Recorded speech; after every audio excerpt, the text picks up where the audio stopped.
In this video, we are going to see S3 lifecycle rules, replication, presigned URLs, versioning in S3, and then cross account access. So let's start with lifecycle rules. So if you go to any bucket, if you go to management, so this is where you can see lifecycle rules. So what are these basically? Once you upload an object inside this bucket, if you want to move them to different storage class, maybe you want to archive them, maybe you want to delete them. So in that case, you can make use of these lifecycle rules. For instance, you're working in a company, they have multiple clients, and then imagine one of the clients leaving your organization, and then as per the agreement, you have to keep the client's data for 30 days, and then after that you have to remove it. So in that case, what you can do, you can create a backup and you can upload that in bucket and then create a lifecycle rule, and then it's going to be deleted after 30 days automatically. So let's do that. Create a lifecycle rule, and then let's say delete all objects after 30 days. You can put any name, just put a meaningful name. So you can apply for a single object, or otherwise you can apply to all objects. So check this box, and then here you can choose multiple lifecycle rules. So even you can transition current version of object between storage classes. For instance, you want to move your object to different storage classes just to reduce the price, and then you can choose this one, and then you can acknowledge, and then you can choose storage class. So basically, if you don't specify any class, by default it's gonna go to standard storage class. And then if you want to move this object after maybe 4 days, you want to move it to standard IA, you can choose that. Even you can add multiple rules as well. So if you want to move one zone IA after maybe 6 days, let's say, so you can add these rules as well. So here you can see current, non-current versions. Basically, we're gonna see what is S3 versioning soon, so you would understand this better. You can have different versions of same object. So that's what it means. Even you can delete, as per the as I said, we are going to delete all objects after 30 days. So I'm not gonna go with this one. So I'm gonna go with expire current object version of objects. So let's say after maybe 30 days. So this way you can create lifecycle rule to move them to different classes. Even you can delete them. So that's what you do. So that's a lifecycle rule. So if you go back to management again, this is where you can see one more thing, replication rules as well. So what is replication? Basically, if you put some data in this bucket, if you want to replicate this to another bucket, maybe in another region, even in another account as well, so we can do that. You can have this replication rule for multiple reasons. Maybe you want to have a backup as a DR setup, maybe you want to put them in a different storage class to just reduce the price. Maybe you're going to delete this object after some days. Maybe you can change ownership as well. So those reasons you can use replication. So if you click on create replication, it's going to ask you to enable versioning first. So if you click on here, so it's going to ask you to enable versioning first. So let's see what is versioning first. So for this one, I'm going to create an object. Let's say I'm just going to create an object hello.txt.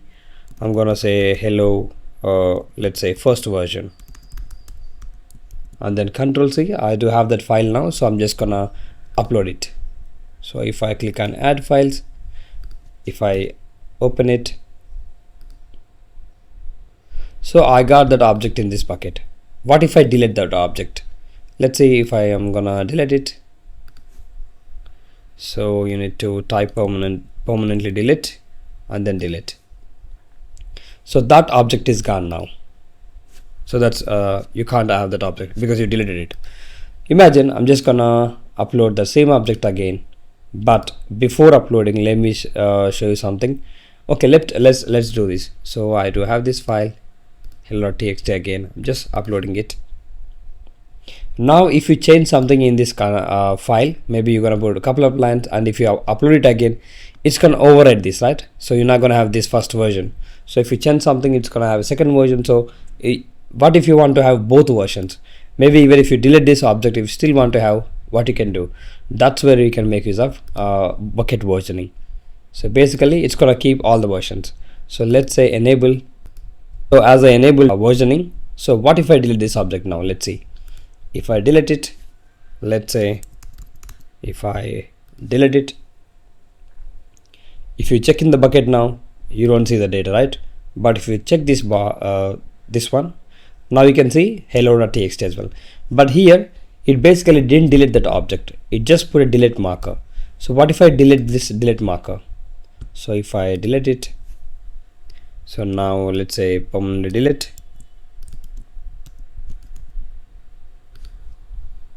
So as you deleted the deleted marker, now you can have the file back. Now you see you got this file back. This is basically version 1. So if you want to see this object, if I copy it, if I paste it here, basically we don't have any object policy to open it, expose it to internet, and this bucket is basically, if you go to properties, permissions, you can see it by default it blocked public access, so you can't see that. But still you want to access this object, what you can do, you can create a presigned URL. So that comes with a token. So here you can decide how long you want to give access to this bucket, sorry, this object. So for this example, I'm gonna give it for 1 minute. You can choose hours as well. So now you got this. So if you paste it here, so you're gonna have this long URL. So it comes with a token. So if you want to quickly get access to some objects, so this way you can do. If I go back and if I put it here, now I can see that object content. It says hello version 1. So as we enable this versioning on this bucket, what I'm gonna do, I'm just gonna create a second version. Maybe let's say I'm gonna add something to it. So let's say I'm just gonna put a double arrow to append it. So let's say second version and Control C. So if you check that file content, so it got a first line as well as second line. But if you override without versioning, it's just gonna have this couple of lines, but it doesn't have the previous version, hello first version. So what I'm gonna do, let's upload that now.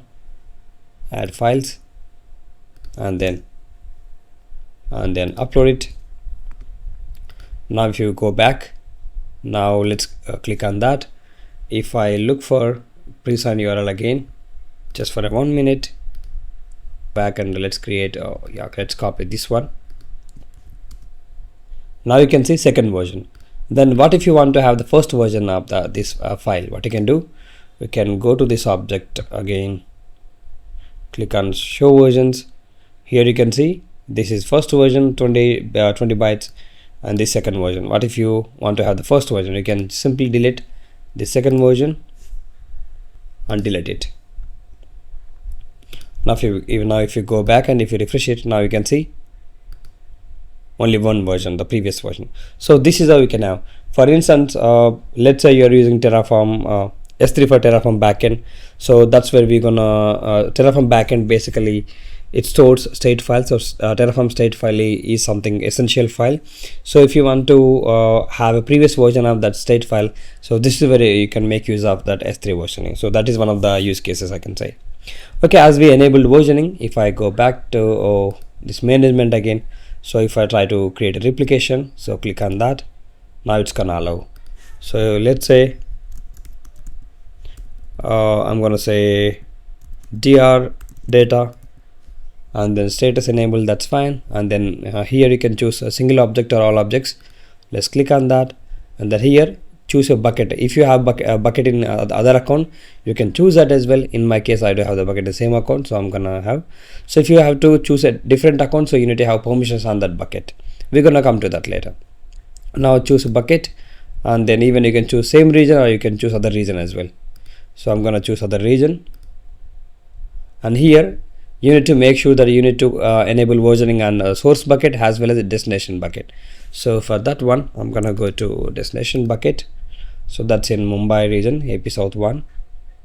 This one, click on that, and then properties, and then edit, enable versioning. Okay, that's been enabled. If I refresh it, let's see. If I refresh it again, let's create again the replication rule, and then choose a bucket.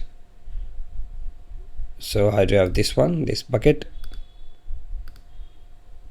So now you can see, you can if you have an existing role, you can choose that, otherwise you can create a new role. So let's go with create a new role, and then replicate object. I don't want to encrypt, that's fine. If you want to change storage class as well, you can do. So I'm gonna change it to maybe one zone IA. That's gonna be fine. It's gonna store in only one zone, so it's gonna be a bit cheaper compared with standard. Not much cheaper, a bit cheaper standard if you compare with standard class. That's fine. So I'm just gonna leave everything as is and click on save. So this one, earlier a few years back, when you create a replication, basically it's gonna replicate objects after enabling this option only. But now you can see that even you can replicate existing objects as well. So if you wanna go with that, so you can press yes. If you don't want, if you can go with no. So that's fine. Let's check with yes. So now it's gonna create a job, because it's gonna create it's gonna push existing objects to the destination bucket. So it's gonna create a job for us.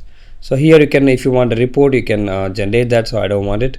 If you want it, you can check on that, and then you can choose a bucket. Then you're gonna see logs. So I don't want that, so let's uncheck this. And then if you have an existing role, maybe let's go with create new role, and then click on save. So once you do that, it's gonna create a job, and it's gonna copy the existing objects to this destination bucket. So if I go back and refresh it, that's fine. It's still creating. Okay, you're gonna see this existing object soon. So let's go back to this S3 again, and then click on our bucket. So let me try with another object. So I'm gonna upload, let's say upload, add files. Even you can drag and drop it as well. Let's put this one, and then click on upload. So once you do that, if you come back here, let's refresh it. Maybe let's refresh here. Sometimes it might take a bit of time, but soon you're gonna see. So that's how we can create replication, and then you can create presigned URL without exposing your buckets. Simply you can share any objects by creating presigned URL with a time period, you can say.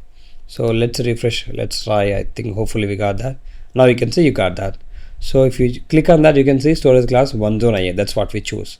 So that way you can reduce the cost, and you can have replication for compliance reasons, for various reasons you can do this. So how are you going to achieve cross account access?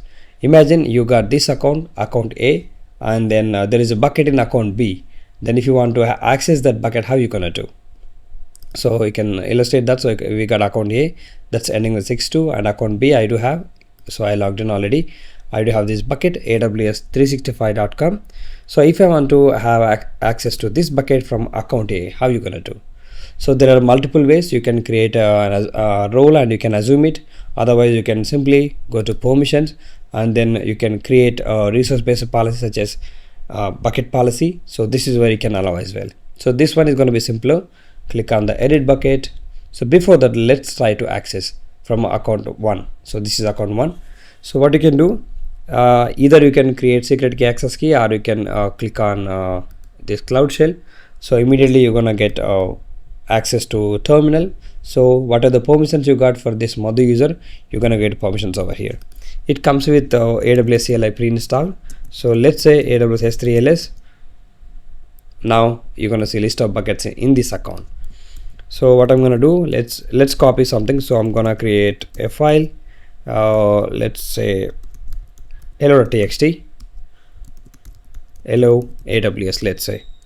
So I do have that file now. So if I want to copy it, AWS S3 and then CP, then you can give the file name hello.txt and destination bucket name S3 : I'm going to give the account B's bucket name AWS365.com. So as we see, we don't have any access to that bucket. That's why you can see this error. Now let's go back to this bucket and now create policy. Let's grab this bucket's ARN and then simply Google it. You can get this policy. Now this is where you need to give your bucket name, bucket ARN, and then here as well. So here I'm gonna whom I'm going to allow. I'm going to allow account A. So I need to have this account A's account number. So if I go back, so this is account A's account number. Let's grab it and then paste it here. So you can say root. So whoever have access to this AWS S3 on this account A, so they can access this account B's bucket as well. So that's what we are specifying here. Principal, who is going to access this account, and any IAM user from this account, they can access it. And then at the same time, that user need to have access to S3 on that account A itself. I'm going to show you. So let's grab this policy. Now let's go back to account B and paste it. So that's been done. Now if I go to account A, so as I can see, I can list available buckets in my own account A. So I'm able to do that. So that's fine. Now if I try to send this to bucket in account B, now I can do that, because that bucket resource based policy, bucket policy, allows us to copy. You can see put objects, list objects, and then you can get objects. So you got 3 permissions. Now let's go back to this bucket again, and if you click on that, now you can see that object. See, we got that object from account A. So this is how we can do. But as I said, this account A needs to have S3 access on themselves. Let me show you. If I go back to IAM, let's try to deny on this account A itself. So let me show you one more time. If I run AWS S3 LS, now I was able to list it. But if I go back to IAM users, and this is the user I logged in, you can say Madhu, click on that. So now I'm going to attach a policy. I do have a policy S3 access denied. So you can say S3 deny. That's a simple policy. You can see effective deny on S3 all actions on all buckets. So that's fine. Now let's cancel this one, just attach it. So let's click again, add permissions, and then attach policy, and then S3 deny. Click on add permissions. Now I don't have access to S3 on my account itself. AWS S3 LS, you can see permission denied.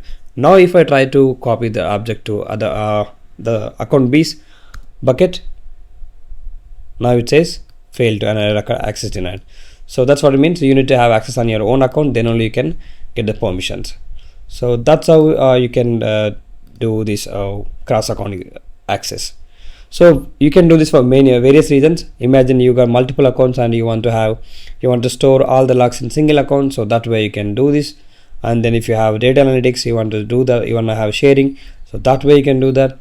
You want to have backup and disaster recovery. So imagine if one account compromised, still you want to have access in other accounts, so that way you can do that as well. And then CI/CD artifacts, when you run CI/CD pipelines, that's gonna build some artifacts. So if you want to store them, you can do that as well. SaaS multi-tenant architecture. Imagine you got multiple clients, and then while customers are leaving, you want to share data, their existing data, then you can put them in different account and you can share those credentials. So for compliance reasons and security reasons, you can do this as well. So there are multiple use cases. These are